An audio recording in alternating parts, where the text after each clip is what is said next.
right, let's see if we can multiply these two rational expressions here. So here we have one pretty big rational expression multiplied to another pretty big rational expression. As you know, the first thing we're going to do is we're going to try to factor everything, because we might have some common factors that might cancel away, which will definitely make our life a lot easier. So let's start with the first expression's numerator. We have x squared plus 8x plus 16.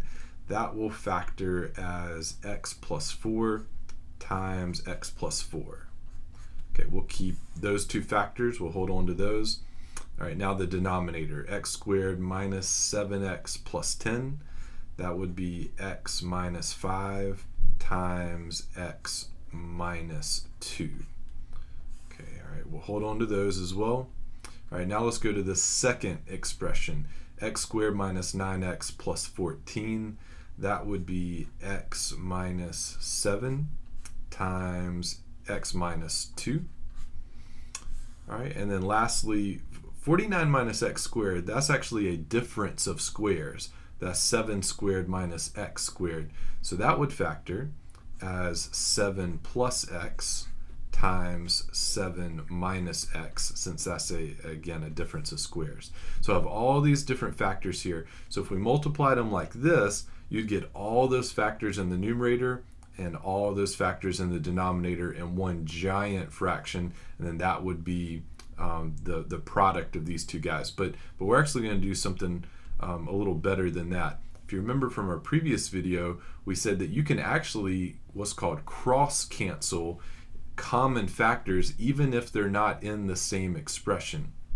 For example, here I see an x minus 2 and here I see an x minus 2. I can go ahead and cancel those even though they're from different expressions.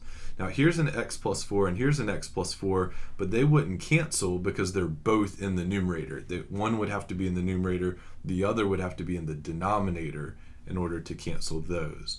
Now here's an interesting one though. What are we going to do about this x minus 7 and this 7 minus x?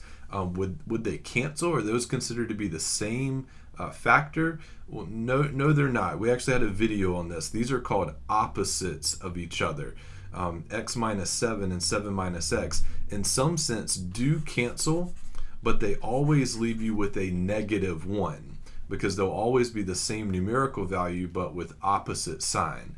So we can cancel those, but we're going to put a negative out front of everything. All right, so what's our final answer now that all that's been finished? Well, we'll have a negative out in front of our expression, and then we'll have, let's see, x plus 4 times x plus 4. We can write that as x plus 4 quantity squared divided by x minus 5 times 7 plus x, or x plus 7. When it's addition, those are actually the same, 7 plus x and x plus 7. So I think I'd prefer to write that as x plus 7.